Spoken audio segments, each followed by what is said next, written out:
আ আ আ আ আ আ কমপক্ষে এক আঙ্গুল আ আ আ আ আ আ আ আ লিফ লিফ লিফ লিফ লিফ লিফ লিফ লিফ লিফ লিফ দুইটা একসাথে আলিফ আলিফ আলিফ আলিফ আলিফ আলিফ আতে এটা জায়গাতে থাকবে, মুখ খোলা থাকবে, লিফ বাতাস চলতে থাকবে আলিফ আলিফ আলিফ আলিফ আলিফ আলিফ আলিফ আলিফ আলিফ আলিফ আলিফ বলার সময় মাথা নড়ানো কিংবা মাথা জাকি দেওয়া কিংবা অন্য কোনো কাজে করা এই আলিফ বলার সময় এরকম যাতে না হয়, শুধু মুখের অবস্থাটাই খুলবে আর অন্য কোনো কিছু করা হবে না। আলিফ আলিফ আলিফ আলিফ আলিফ আলিফ আলিফ আলিফ আলিফ আলিফ আলিফ আলিফ এটা আমরা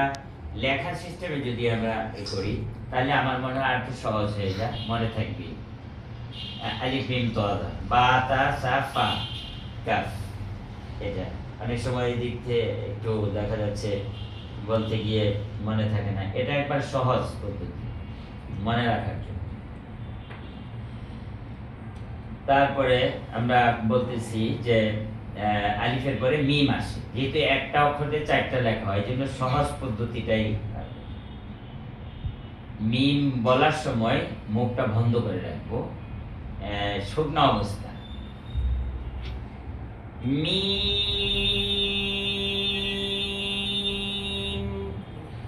মিম শুকনা থেকে শুরু, শুকনাই শেষ, আর মাঝখানে একটু ফাঁক থাকবে। আবার শুরুটা যখন যেভাবে হবে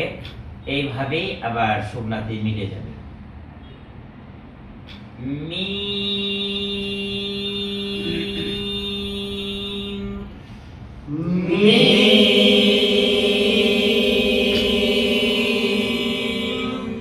অনেকেই শুকনা থেকে মিলছে, আবার অনেকেই